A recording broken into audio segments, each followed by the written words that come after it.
Chapter 9 begins with Nick describing the reaction to Gatsby's death. Only a few of Gatsby's numerous party-going friends showed up. Gatsby's father, Henry Gatz, comes from Minnesota to bury his son. He shows Nick a book where a young Gatsby kept a self-improvement schedule. Henry believes in his son's successful future, even after his death.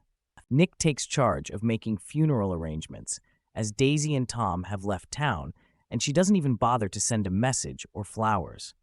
Nick tries to find people to attend the funeral. He reaches out to the few people who might have a speck of decency, including Meyer Wolfsheim, but he refuses to attend, saying he can only comfort and console from a distance. It starts raining on the day of Gatsby's funeral. Mr. Gatz, a few servants, the mailman, and Nick are the only ones who attend.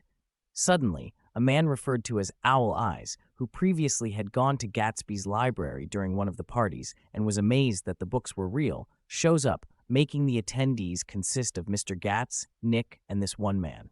Nick then discusses the moral decay of the East, and that it has destroyed both Tom and Daisy. They were careless people who smashed things up and retreated back into their wealth, leaving others to clean up the mess. After ending his relationship with Jordan, Nick decides to move back to the Midwest. Before he leaves, he meets Tom on Fifth Avenue.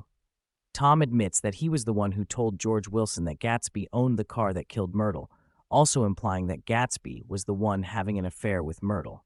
He believed that Gatsby deserved to die. The novel closes with Nick reflecting on the recurring theme of the power of dreams and the difficulty with reality. He links Gatsby's dream, American dream, and the larger human dream of happiness and fulfillment. He sees Gatsby's fate as the fate of all who want more than life can provide. He sees in Gatsby's intense longing an aspiration common to us all.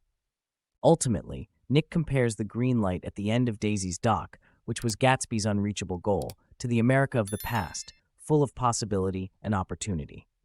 Gatsby believed in that dream passionately, and that belief was an important part of his identity and part of what makes him great.